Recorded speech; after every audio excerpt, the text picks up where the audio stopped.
Hi, welcome to the Connection Podcast. I am Lauren Dry, also known as the Connection Catalyst. Connection and this podcast for me is personal. As a driven professional, I found myself an expert in all things work and business, but it was at home that I really needed clarity and ease.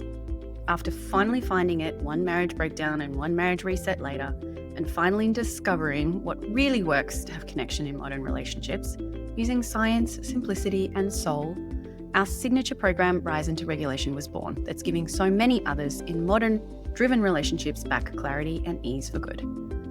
On the podcast today, we're going to dive deep together on all things relationships, business, identity, and leadership. Clarity and ease is at the heart of it all, and we are so happy to be with you so that you can have what you need in connection, mind, body, and soul, too. Today, we are blessed to welcome on the podcast Natalie Newgent. Natalie is a retired firefighter with 14 plus years of frontline service at Vancouver Fire. Natalie is the founder of Rekindled Retreats, where she teaches practical body-based nervous system skills, IFS-informed pathwork, and creative integration for first responders, veterans, and caregivers. A long-time peer support lead and host of the Valkyrie Heart Rekindled podcast, Natalie blends lived experience with a bachelor's in psychology to turn resilience into everyday habit. Now, I stumbled across Natalie recently and was completely blown away not only by her personal journey, but her professional journey. There is something so powerful, not only about the lived experience of being a firefighter, someone who literally runs toward the fire to rescue others, but also the personal experience that her own journey really resonated with me. Natalie speaks deeply into her own personal experience around PTSD, her identity, and also how to navigate your own capacity, particularly when your identity so deeply interlinks and gains reward from being able to be the person that others rely on. So after an injury, which involved multiple surgeries, and trying to personally recover and rebuild her own identity outside of what it means to be the person who literally runs into the fire, Natalie has built a new purpose, both personally and professionally, around supporting others to understand and have a deeper and richer relationship with their capacity and their identity. Welcome to the podcast, Natalie. Thank you for having me, Lauren. Natalie, I'd love to start off, first of all, because I know that there are 100 different ways that I'm going to want to segue this podcast. And I do have a ton of questions that I want to ask you, but I want to start off, first of all, by allowing our listeners to get to know you a little bit the way that we have. And that's by asking you, first and foremost, what is your personal and professional attraction and passion around the topics of capacity and identity? That is a subject I'm very familiar with. As a firefighter, my identity was that I was the first one to respond on scene. I'm looked to have all the answers. And through that profession over 14 years, you start to wear that uniform off duty as well.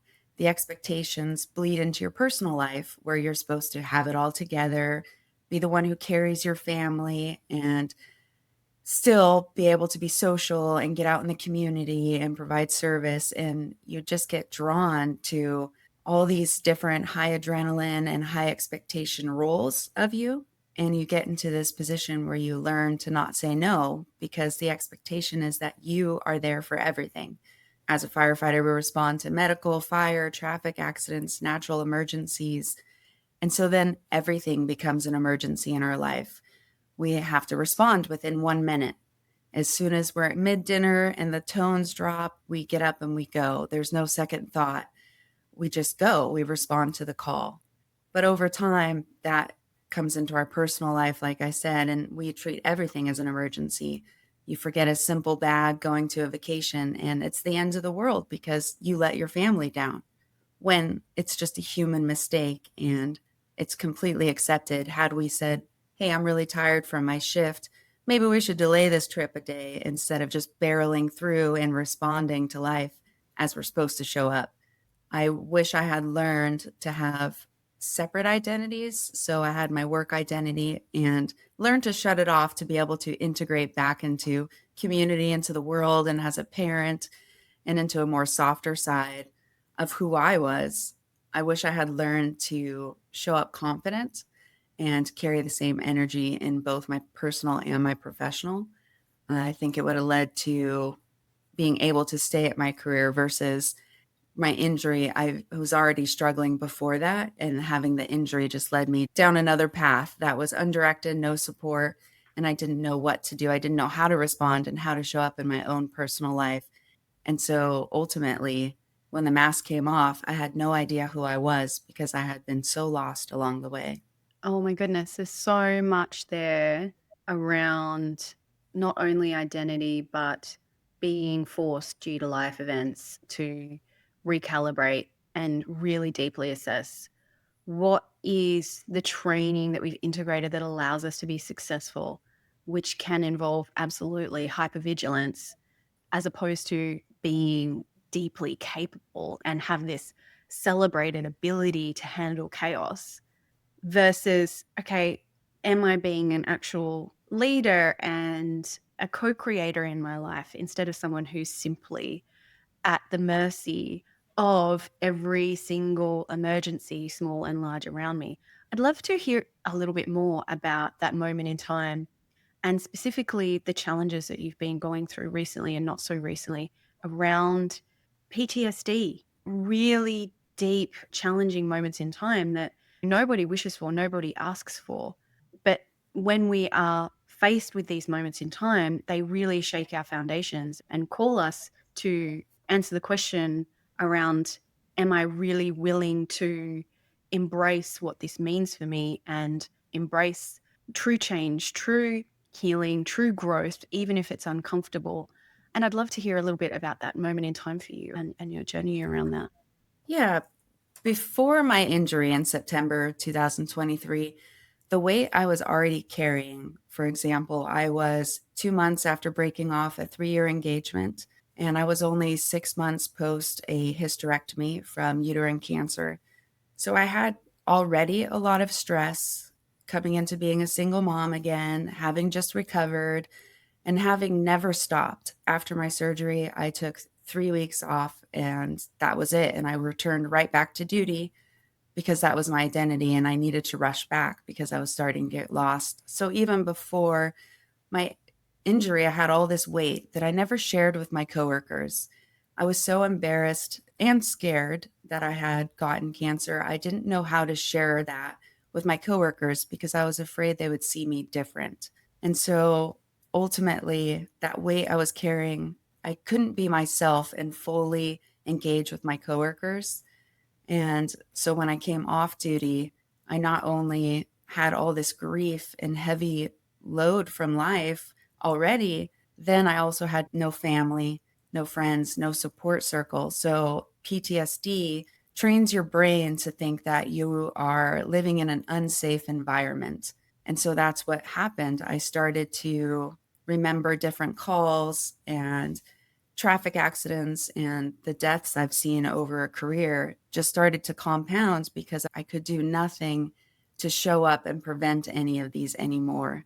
And so I carried the weight of all my past patients that didn't make it or that did make it and their life was changed. That weight I started to feel as if it was my own failure. Like I couldn't show up for the public now as somebody to help them get through these traumatic moments in their life. Now I was experiencing that.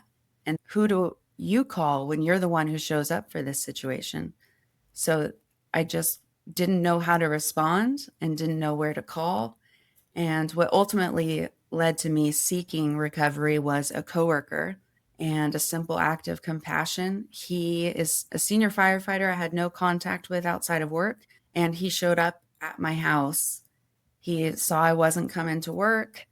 I was on light duty for my injury, but also I couldn't drive because of my neck injury. I just had neck surgery. And so I couldn't get to work and there was no accommodations made. And he showed up at my house because he noticed I wasn't working. And when I opened that door, it was the day after I had a suicide attempt on my own life.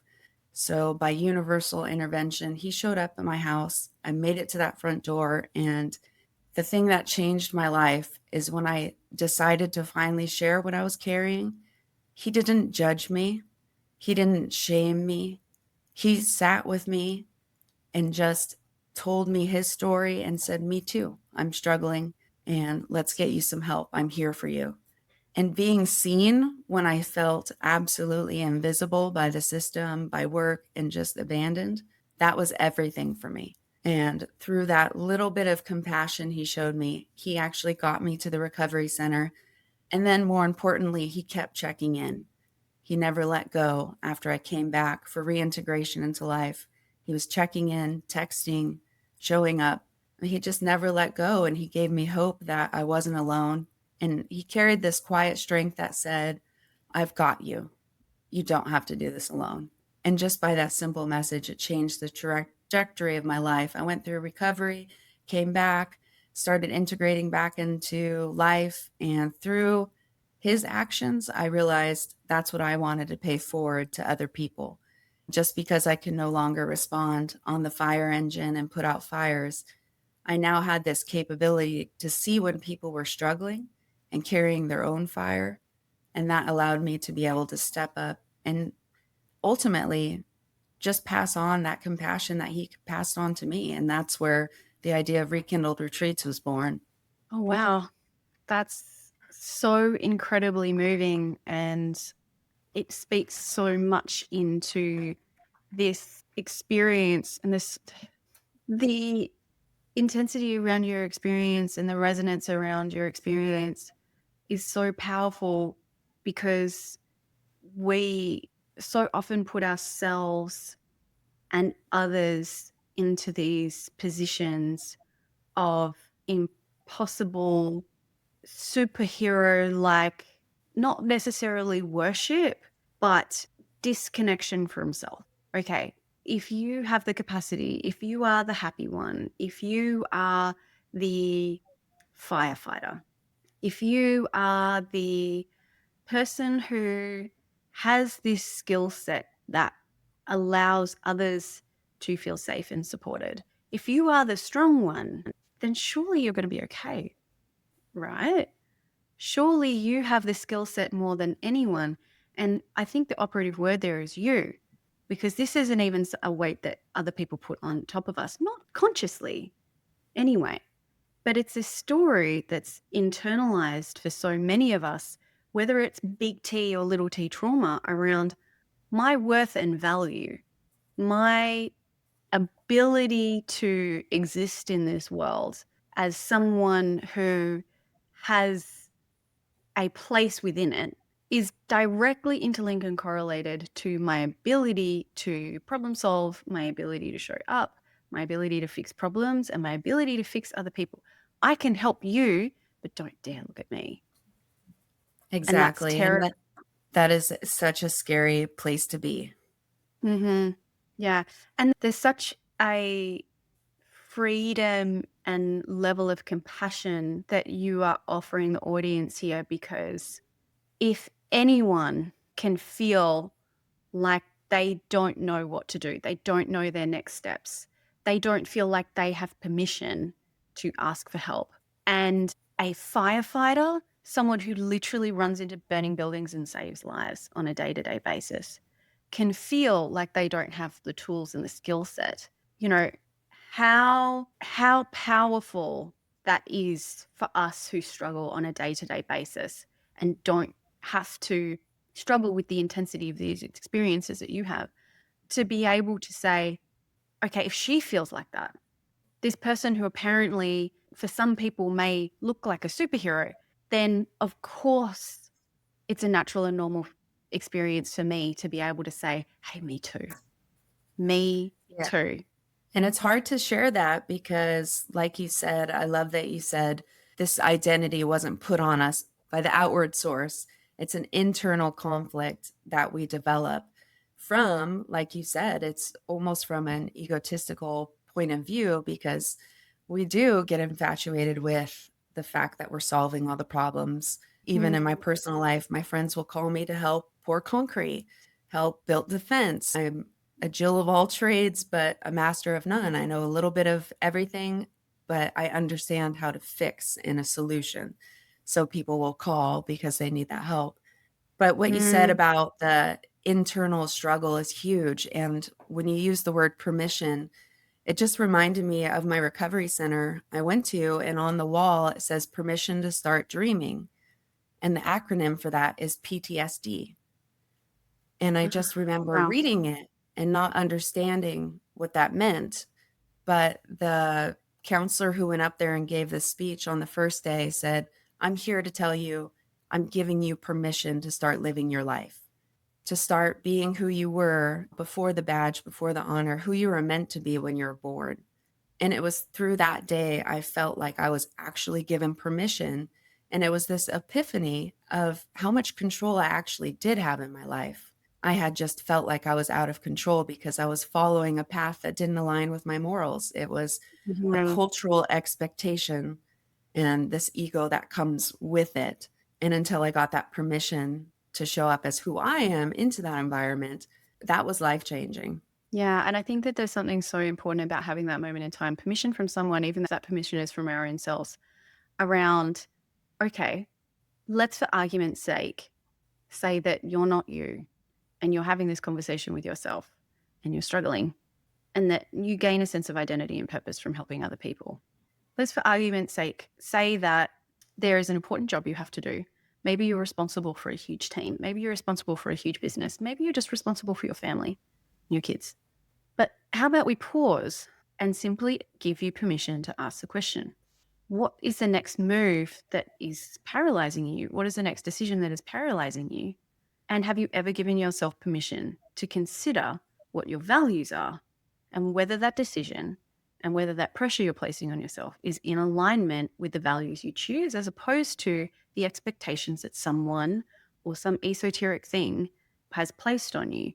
So, with that possibility of permission around exploring what your values are, what's the next step from there?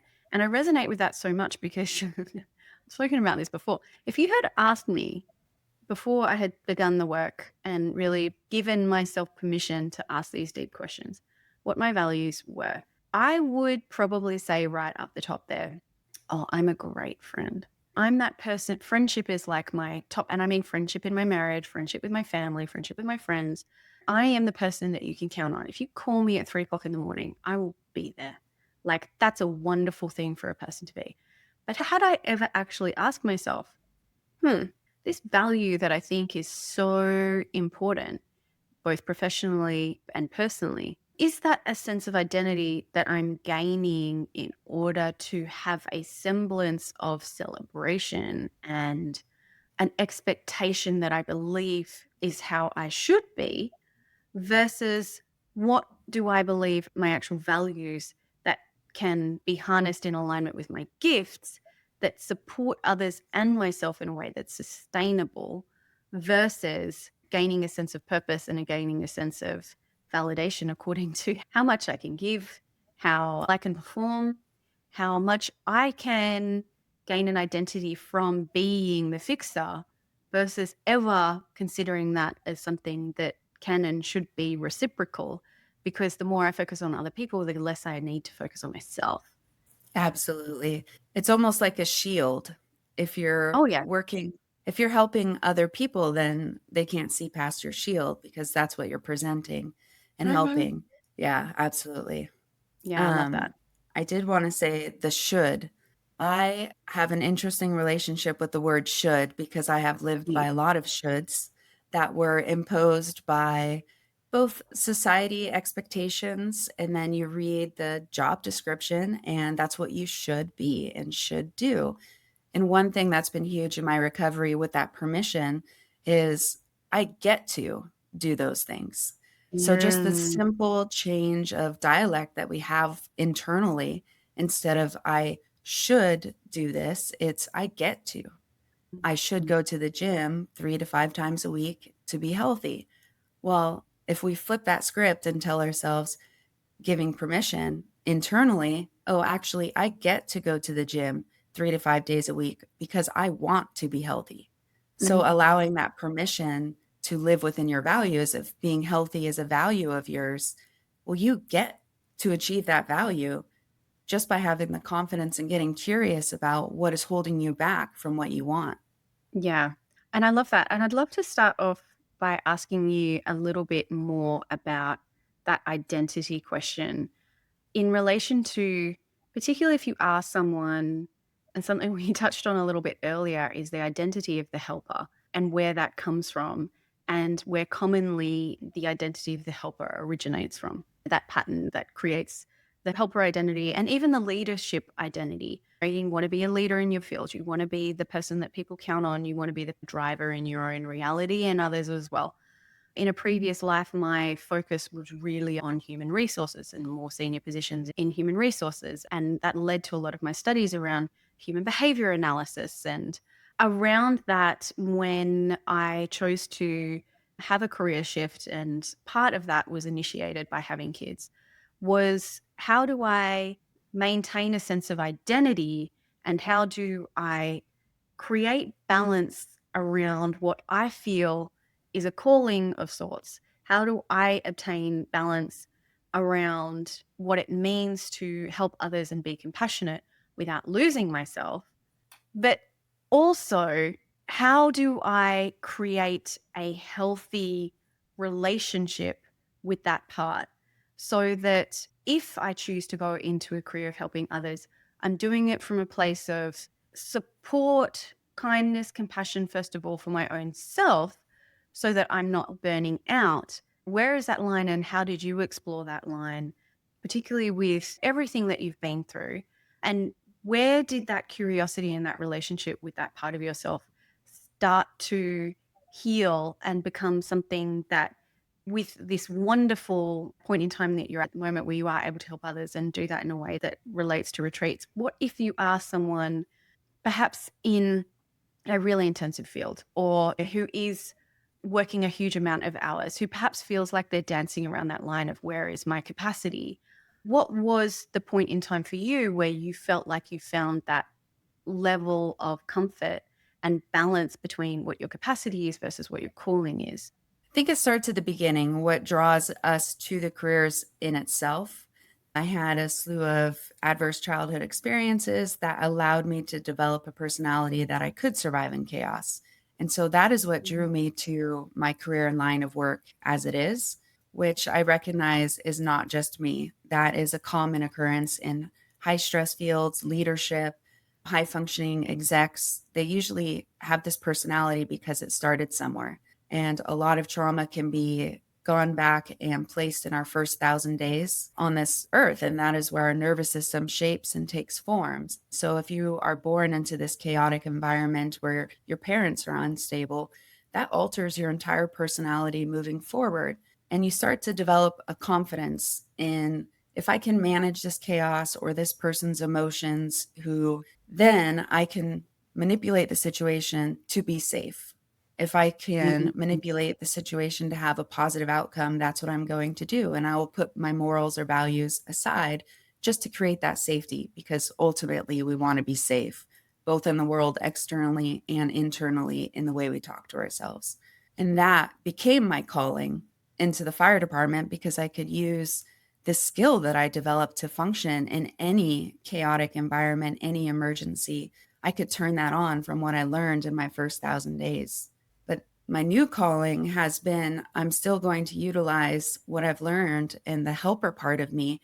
However, I've recognized, unless we go back and really connect with these parts of us that were developed as a child and bring some compassion and understanding to those parts and why it manipulated my personality to be a certain way, until we have an understanding of where we came from, we don't even understand why we're on the path we're on.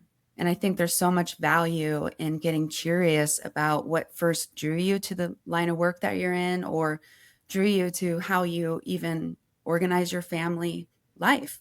What's your family balance? Everything started in the beginning of our childhood. And it's about getting curious and having an understanding of what drives us to be. Because when you understand what drives us, then you can refocus and you get to reestablish where you want to be. but it takes Mm, a level of awareness and outside help. There's counselors and therapists and community groups that will help you create a parallel between why you are the way you are and how it came to be. And that mhm, has been what led me to my calling by dropping the curtains of who I'm supposed to be, who society wants me to be. What was I created to do? I was created to be a helper. I want to utilize that again. And just because I'm not running into fires now doesn't mean I can't be of service the same way I was as a community. Sometimes people call mm, 911 because they're lonely and they just need a little bump of human interaction. And mm. so I am able to provide that still. Injuries aside, I'm still a human and I can connect with another human. And that's the beauty of it. I love that. Something we mentioned in our earlier chats is the window of tolerance. And I'd love to pause on that, go a little bit deeper around the term window of tolerance. Now, many people in helper or leadership positions, they don't realize that they are outside their window of tolerance at all until it's too late. Now, on the edge of the extreme, that's the situations that we mentioned earlier, your own personal journey, where it seems like the only way out is through this impossible situation that, thank God, someone was there for you to show up for. But so often, being past your window of tolerance looks like operating outside of your values, snapping at your kids, stonewalling your partner, maybe making business decisions that aren't in alignment with the future that you have planned. What is a body cue or some kind of exploration and practice that you use or that you would teach others around how to catch this much, much earlier and have a better relationship with having a window of tolerance at all? Yeah, I didn't even recognize I was outside of my window of tolerance. And through my work, I've realized the majority of my life, I've been outside my window of tolerance, and I never was given the opportunity to create a baseline that was healthy to even start from. My baseline is outside the window of tolerance. That's where I'm most comfortable because I've spent the most time. That irritability that comes with being elevated and in that sympathetic range of your window of tolerance, the irritation, unable to connect fully, snapping at your partner, or just wanting to isolate and not be around your family is really an indicator that you have too much going on and it's time to lighten the load and take some time to step back and reflect. And once I felt for the first time actually experiencing lowering of my system and coming to more of what, would have been my baseline, having experienced that restful state where your body comes down. I no longer have this rapid heart rate, shoulder earrings where my shoulders are hunched up because I carry so much tension there. When I recognized all of that dropping away, it felt so good and so peaceful and so foreign in my system that at first it was almost scary to relax. I felt Mm-hmm. like my guard was let down and now I was vulnerable and susceptible to whatever was going on in the environment around me. And that was really scary at first. And I think people can relate to that because when you are outside your window of tolerance, it's almost like a superpower. Your Mm-hmm. body actually has changes that create almost a superpower. Your blood flows faster, your heart pumps, your muscles tighten so you're ready for whatever is going to come your way. And you don't recognize these symptoms are happening unless you understand what it feels like to rest and to have peace in your body. So one Mm-hmm. thing that helped me was meditation, something I have avoided most of my life because I don't like the quiet and the stillness, Mm-hmm. because then I have nothing to project my energy on and I have to reflect on my own baggage. And that is scary. And meditation is a way that just strips your external world and allows you just really to connect inside without any influence and really just listen to what your body needs. Our Mm-hmm. body has needs to function that we don't always give because we Yeah. are expected in society to produce, keep going. If you're slowing down, then you're not successful, you're not producing, you have no Mm-hmm. purpose. Well, that's not true. Our purpose is just to be here Mm-hmm. and have a human experience, however that looks. So, one of the tools I've used is meditation to be able to clear my mind. And it's not about not having any thoughts, it's more about how do I return back home after my thoughts take me away. I have a question for you around what you mentioned there in sitting in your body. Now, I'm sure that you're going to relate to this as I speak into it, which means I know that so many of our audience are going to relate to this. If I was on a retreat, if I was away from the conflict and the stress, if I had booked something in, like meditation, cool. I'll get an A in meditation. No worries. I can get an A in therapy. I can get an A in meditation. I can get an A in relaxing. You just name the time and the place and I will book it in. Done. And then as soon as that's over, bang, straight back to the operating in brilliance in the chaos. So, in the people's day to day life, for people who hear the word meditation and want to scream, because that's not going to happen. Like maybe if you book me on a retreat, maybe if like I stop having the merry-go-round of the kids, the work, the relationship chaos, the family dramas. Maybe if you pause that, maybe I might sit there and say, okay, I'll book in a little meditation session. I'll get myself a massage. Tick, back to my life. I'd love to hear your thoughts and how you would suggest someone who's on the hamster wheel, so to speak, start to expand not their window of tolerance for chaos, but their window of tolerance for self support, for asking for help, for attempting new practices. For me, I really resonate with microsomatic practices that help act as a bridge in towards more deeper practices, whether it's journaling or meditation or deep parts integration work and allowing myself to have that relationship with my parts. I'd love to hear your thoughts on how you would support someone who is still very much deeply in the or on the hamster wheel and in the chaos and who feels like, yeah, meditation sounds great, but even the thought of attempting it makes me want to scream. Absolutely. And a common misunderstanding is that meditation is supposed to be sitting cross legged, humming in an ultimate peace, when in reality, meditation is just about connecting with yourself. And one sneaky way that I integrate meditation into my everyday practice is through yoga. It is a movement meditation. And with the Mm. intention going into it that I'm doing this for myself to place this meditation space because it's connecting just with yourself and your practice. And at first, I had that same mentality going into yoga where I'm going to get an A. I'm an athlete. I was a college softball player. I'm going to crush this. This is easy. And to be honest, it wasn't easy. I've been a bodybuilder most of my life. I don't have the physical flexibility that these other men and women in my class had. And at first, I would just tear myself apart. The fact that I couldn't hold the pose the same, or my teacher was so much more flexible than me. So, how can I achieve something that I can't even start the position because of my body? My body Mhm. doesn't bend that way. That is the beauty of meditation is it's that external chaos that's going around that's affecting our internal thoughts and being able to realize and accept, okay, this is just my practice. And I'm going to go into this instead of my mindset was, I'm going to beat everybody else in this room. My mindset was, I'm going to beat myself from the day before. And that's it. Mm. If I hold a pose 1 second longer than I did the day before, then guess what? I got an A on that assignment. And being able to shift from that mindset is I have to be the best in this room to instead, what does my best look like? And then accept what my best is. I will never be able to do half the poses. I've had multiple surgeries. It's not even an attainable goal if I wanted it to be. So I have to accept this is my best and my best is enough.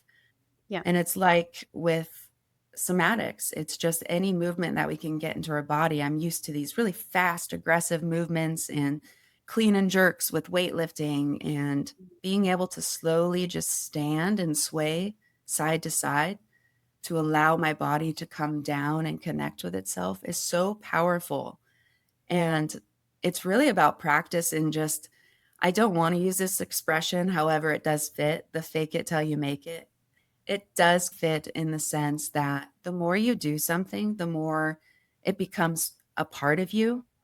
And Mm. yoga and that meditation, being able to calm down and regulate is just, it's like a new superpower. And if you Mhm. transition your mindset looking at it from that lens, it becomes more attainable and you become more Mhm. drawn to it because you start to notice the little changes, and they are little. This is not a one size fits all. Healing is not linear. But one thing that has been shown in every aspect is that with practice, everything does become an integration into our life. I've gone to counseling my entire life, off and on. I knew I needed it because of my childhood, but I never got past anything. I only was just barely keeping up with my current situation. And although I thought I was crushing it and getting an A in every mental health avenue I was taking, I wasn't doing the homework. I wasn't Mhm. taking it outside of the class. So, Putting in the how, reps. yep, wasn't getting the reps in. So, although Right. it was beneficial once a week to do, it would have been more beneficial had I done just 5 minutes every day. You get more Oh, of a yeah. benefit because of the consistency. But Absolutely. And I love the phrase, and I think you touched on it with what you referenced there around the fact that it takes 66 days, neurologically speaking, to change the beginnings of a new process into something that looks like a habit. Okay. So the beginnings of a habit, you're going to need to give it a minimum of 66 days. And I think we're so programmed to think that if you just show up to something once a week, that's just going to fix your whole life. What about all the days in between? It doesn't have to be, okay, I need to do a full 1 hour yoga class every single day. But what's a conscious somatic or meditative practice that you can integrate into your life once a day? Something that you can access when you feel really activated. What's something that you are choosing to have in your toolkit that acts as that is like putting in the reps, that is a training tool for your nervous system, for the neurological wiring in your brain, so that you have a chance, so you have an opportunity for a reset to be possible.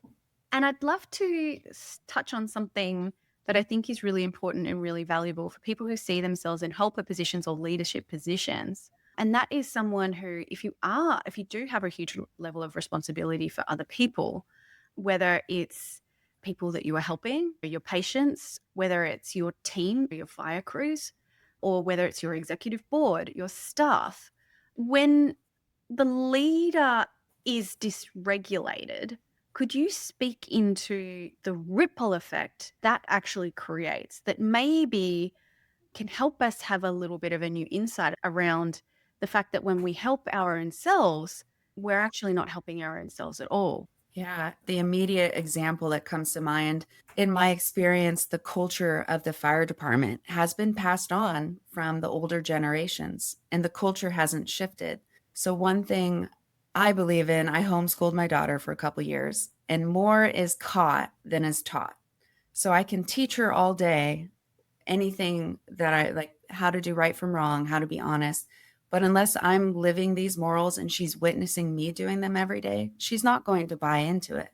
And that is the Mhm. same with the fire department, in that my coworkers, they didn't see the value in this self-care routine and actually setting up our personal life so that we could maintain a career for 30 years, because a lot of my Mhm. coworkers, you experience PTSI, post-traumatic stress injuries, which leads to PTSD, and people are so unaware that they have signs and symptoms. They put up that Mhm. wall and they project this different image, and you must fit the image as well to make them comfortable with their own PTSD and symptoms and their own response in their own body. Mhm. So they're my leaders and who I'm looking up to for support, and they're barreling through and pushing, and they have no issues. So I can't have any issues. And had the leadership been to what it's coming into be now, we're experiencing some cultural shifts, and there's a lot more conversation around mental health, which is amazing for everybody out there, including first responder careers, that it has been a taboo subject. We don't talk about the self care. We just talk about Mhm. how we're going to show up and save everybody. So I think if the senior firefighters or your senior leadership comes in regulated and they're coming from a calm, collected place and sharing, that comes from sharing your story and them recognizing if you have a leader who comes into the room dysregulated and they never address it, then it becomes this Hmm. uncomfortable feeling in the room where we all regulate off the same system and we're all just unsure of what's happening. So if that same leader comes in and says, "Hey, boy, I'm having an off day. I didn't sleep last night, Yeah. but hey, I'm here and let's do this together." That simple Yeah. shift in the way they show up would allow one, their symptoms and their system to feel better because the class is going to be more receptive and understanding of that and have more grace. But had that same person showed up, no sleep, irritable, now you just have a leader that you don't want to even listen to because it's affecting you and it's abrasive in your system. But I think a big Yeah. part of it is just living by what you're preaching. And that's so important. I'd love to ask you what it would have meant for you if, when you were in that season, to have someone just show up and say something as simple as, I might be having an off day today because of XYZ. And just speaking into how they're supporting their own selves in a natural way. Doesn't have to be day to day, but I'm wondering what that would have meant to you in that season. It would have allowed me to show up to work and actually connect with my coworkers. You know, as the senior firefighters, they come in and they say, "Don't bring your baggage into work with you." So that in turn translates to don't even talk about what's going on in your personal life because you're a Uh-huh. professional when you come on duty. And had I had the tabletop discussion or a firefighter just say, "Hey, I notice you're not showing up the same as you have. Is everything going on?" That simple question would have allowed me to talk about my cancer. It would have allowed me to talk about breaking up with my fiance and now struggling to find childcare and be a single mom again and just offload some of that weight that I was carrying alone. Like I was just different from everybody else because I had all this stress and obviously no one else did because nobody talked about it. It takes one person to make that shift, one person to be vulnerable and share that story so that everybody is allowed the opportunity and the space to share their own. And it's not about fixing or forcing. I have no expectation of my coworkers to fix me.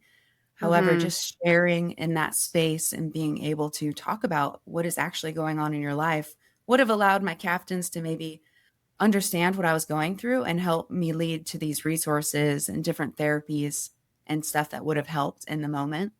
Mm. So yeah, I just, had I done it differently, it would be completely different, which is what we all say. But I'm glad that I got the opportunity to realize being vulnerable is actually a superpower in itself. It really, really is. And sometimes it takes exactly what you said, going first, to be able to experience that and be able to model it for other people. It's scary, but hey, if you can save others, there's that loving challenge there as well, to Yeah. try something scary today.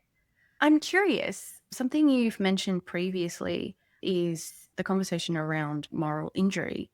And so if you've seen firefighters carry the kind of grief that most people never talk about, how do you define moral injury?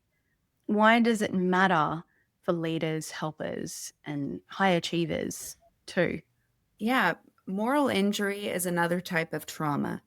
It's like a secondary trauma that you experience the same reaction in your body as if it's happening to you. And just witnessing traumatic events, there's, as you mentioned before, big T and little t traumas. Witnessing them and sharing in that space with somebody affects our nervous system, even though we don't recognize or address it because, well, it's not happening to me. How come I'm having such a reaction?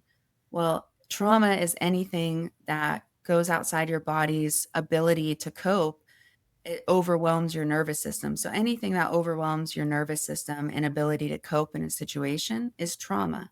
And what doesn't go along with our morals and our values internally, you show up, for instance, to the same domestic violence call where you have an injury and there's been some abuse. And so you remove the patient from the scenario, you get them to the hospital, get them the resources they need, and then they go right back to the relationship and the situation that put them there. And then now we respond to the next call that happens because inevitably patterns will continue until you disrupt the pattern. And that in itself is so frustrating because we're doing everything to protect this person and get them to safety. And then they disregard every help that you've given them and jump right back into the same environment. And that becomes in your body, at least in my experience, I'm failing because I'm not giving Mm, them enough information to be able to leave this situation. Obviously, it's my fault. I'm the one mhm. who should be navigating the problem and bringing a solution. But that's not ours to carry. The only responsibility we have is to show up and be compassionate and help this person. Mhm. But ultimately, it's their choice. And it's almost like a control issue at that point. We want to control the situation to make ourselves feel better. Yeah, that's pretty powerful. Around, am I helping someone else, or am I doing this task, or am I overextending myself for the benefit of someone else or for the benefit of a higher purpose, or am I doing this activity pushing myself to this extent to dissociate and to gain a sense of achievement from successfully completing this task or successfully helping someone else? And I think that's such an important question that we really need to regularly ask ourselves in order to be able to achieve the things that we want to achieve from a place of sustainability in order to achieve a purpose, as opposed to from dissociation, which creates a semblance and a performance of achievement but doesn't ever really touch the sides. I'd love to explore with you as well. How have you found that exploring your own relationship with what your capacity is and what your identity is, and being brave enough to ask those deeper questions and explore what vulnerability really is? Can you speak into, because I know that you mentioned previously you really felt like you didn't have a network, you didn't have a community. Tell me what happened when you began exploring having a deeper relationship, a conscious relationship with your own capacity and your own identity. What was the effect of that on your relationships? It was a game changer. I have always felt different. I had a different childhood. I have a different career than most women. I've always just been different from the societal norms. And one thing I have chosen in my recovery is to show up different. So I show up and I have recognized that through expressing my struggles and what I'm going through, it has attracted the most inspirational friends in my circle. I have met the most incredible people with the most incredible stories of adversity and what they've overcome. And it's just so humbling to be a part of this group where we're all focused on self growth and connection and being able to actually lower the masks and feel safe enough to just be. And the more I drop my mask and I share my story and I just allow myself to be, the greater my support circle and network is because now I'm approachable. I'm a human. I Mhm. struggle. I'm not this robot perfectionist that is impossible to keep up with and unattainable. And then one feedback I've gotten from friends before my breakthrough and then after, the one thing that's different is my friends say, "Wow, it's like I never even knew you. You are so relatable and so funny." And all these compliments that they give me now when I actually think this is not my norm. It's becoming my norm. However, it still feels different and it's intentional every day to show up vulnerable because I want to clam up and be like I used to. It's comforting to recognize the support circle and the friendships I have and to keep maintaining and fostering those by being authentic. I love that so much.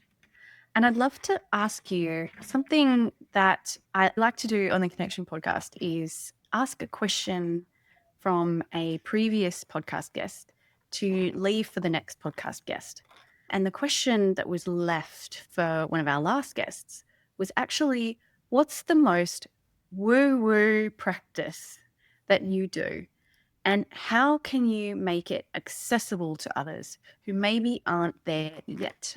One of the most woo-woo things I've done is either the qigong or shaking, which is Yeah. a nervous system reset. You recognize in the wild that herds of wildlife, you'll see them running or in a stampede, but then afterwards, when they're calm, they shake. Or if they've just ran away from a predator and now they're safe, they actually physically shake and they shake off Mhm. this cortisol in their system to reset back to baseline. And I was in this class, there's about 7 other people, and we all just start shaking, and you start with your arms and your legs, and you just like hop around and you're shaking everything out for 3 minutes. And I was like, what are we doing?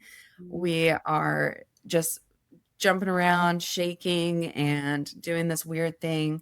But the more I got into it, the more relief I felt in my body. So I really stuck with it and just bought into the woo woo. I'm like, well, even if it's not working, it's allowing me to be intentional about just connecting with myself, which is the purpose of any woo woo practice or any kind of mental health strategy. It's just to lean in and be intentional about it.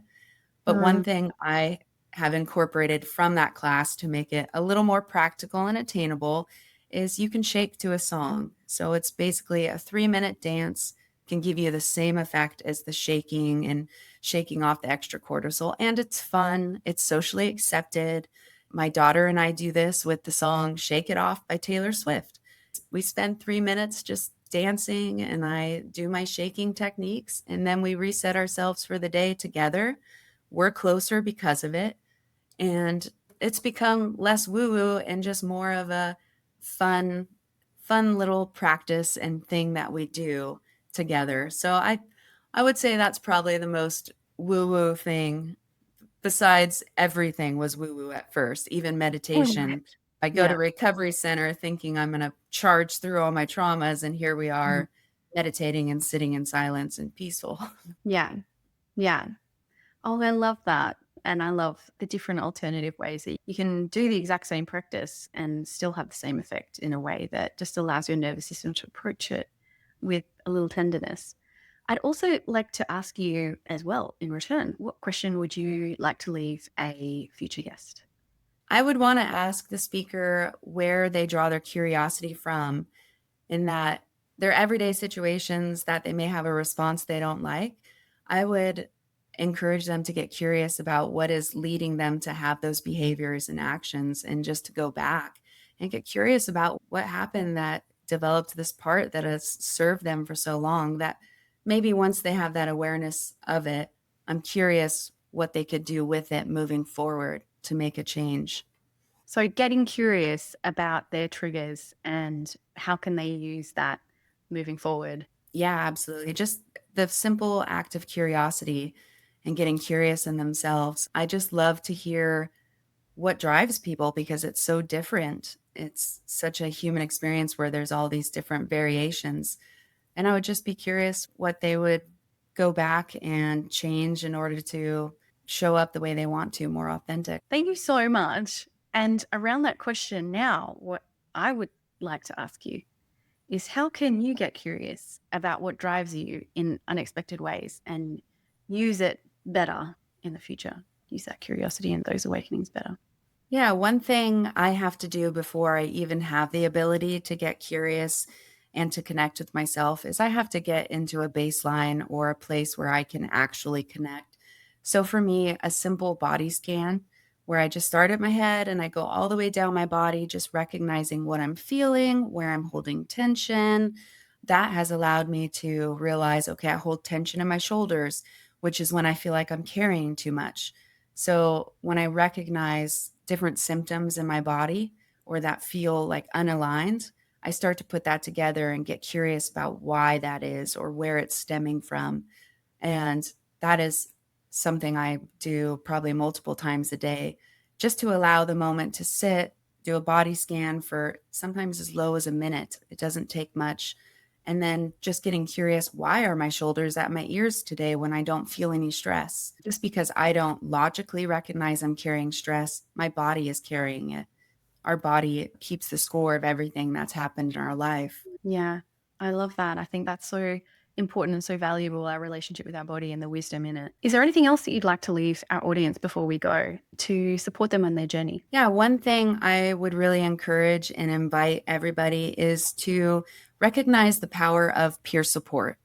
And what I mean by that is when you notice somebody isn't showing up the way they used to, or the person who is always the strong one that you can rely on, they start to shrink back and change. That's when it's about stepping up and reaching out to that person. You know, you're recognizing a human being is struggling, and why not be the human being who steps up and just says, "Hey, what's really going on? Are you really okay? allowing that space like the senior firefighter did for me. That's all you Mm-hmm. have to do. It can take 5 minutes out of your day, a 30-second text message just to let someone know that you're thinking of them. That Mm. can be the very reason that they continue to live that day, or the very reason that they decide to show up stronger for their family. That little bump of support can go so far, and it's free, easily accessible, and anyone can do it because it's not the Mm. perfect words. It's just about showing up and being connected with somebody to really understand what they're going through and just sitting with them, even if it's in silence. I love that. That's so valuable. And in relation to that as well, if you are the person that's struggling and perhaps you're not in a season where you feel like you have the capacity to ask for help, what's a small bridge that can help you get there to make you realize that the world is connected and there are people out there that really want to be there for you too? Yeah, if you recognize that you're the one who's struggling, I encourage you to reach out to a friend or a peer or a loved one. And it doesn't have to be, hey, I'm struggling. It can be as simple as, hey, let's go for a coffee. Just putting yourself out there to be able Mhm. to connect with someone, as you're sharing and as you're connecting over that time that you spend, there's power in that. And it doesn't have to be, you don't have to make it a big thing. It can just be a simple, hey, I'm struggling today. You want to get coffee? Or hey, let's get a coffee later or jump on a phone call. It can be as simple as just reaching out for that and experiencing that kind of compassion in return. I love how you mentioned there it can be something small and get comfortable with exploring that uncomfortable space, which can even look like, hey, I am practicing because I am having a tough day, reaching out and asking people for coffee. You can play around with it. You can engage in that uncomfortable space in a way that allows you to explore that level of comfort in enough of an objective space so that you just start to find your bridge back to vulnerability and support and being able to model for other people what it looks like to put up your hand when you're struggling too. And the beauty of being in that discomfort is that's where the growth happens. If it was easy, everybody would do it. And that's the funny thing is it actually is easier than we think. It doesn't have Mm-hmm. to be a big thing. It's a simple text, a phone call, just the power of I'm here for you. Mm-hmm. Just those simple words, the power of that goes so far. And there's so much growth in that. And it is uncomfortable. And I encourage people just to lean into that discomfort because that's where the growth is and that's where the magic happens. Yeah, that's beautiful. Natalie, thank you so much for coming on the Connection podcast today. I know that your journey and what you've been through and your growth and your self-compassion and the passion that you're now carrying into the future, not only for yourself, but others, is changing the world and changing how we see ourselves. So I would love to know, where can our audience find you? And we'll make sure to pop this all in the show notes as well. And are there any specific offers that you have locally or internationally that's available for people to get to know you more or work with you more?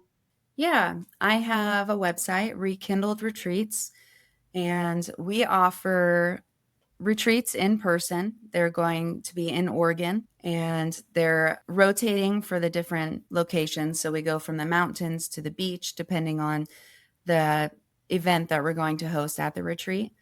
But also, I run a first responders community meeting on Wednesdays from 11 a.m. to 1 p.m. Pacific Standard Time. And this is just an opportunity for people to jump online, jump on a Zoom with community of people struggling just like them. And the idea or the concept is just to struggle well. Let's just open up and talk about what is happening in our lives in a space that we can be witnessed, to be able to connect deeper and show up authentic. It's a good place to practice. If you're not ready to show up in the world and be authentic right off the bat, because it's scary. It has taken me a year and a half, and the community groups have really helped me. So I decided to start my own. It's free. Anyone drop in, and it's on Wednesdays. And then I have a meditation group on Sunday mornings before church crowds. So 6 a.m., a simple hour meditation and intention setting for the week. And that's just a good way to get connected in the Rekindled community, hear about what's coming on, what events, we do workshops. And it's a good way to start getting connected with people experiencing similar trauma. And just hopefully my idea is it comes on as community and we leave as friends. I love that. It comes as community, we leave as friends. That is absolutely beautiful. Natalie, thank you so much for coming and being a guest on the Connection podcast. I can't wait to share this episode with the audience, and I just know that they're going to get as much value out of it as I have. And to continue the conversation, if anything has come up for you, if you'd like to discuss something deeper that's come up around the Connection podcast, please feel free to come and hang out with us on Instagram at any time. We would love to delve a little bit into anything that's on your heart, on your mind, that's sitting with you right now. And also, please make sure to jump across and follow Natalie as well to continue the conversation. But also make sure to like and subscribe to the Connection podcast and come along the journey with us as we learn more about what it means to have clarity and ease in any relationship, most importantly, the relationship with ourselves. Big love.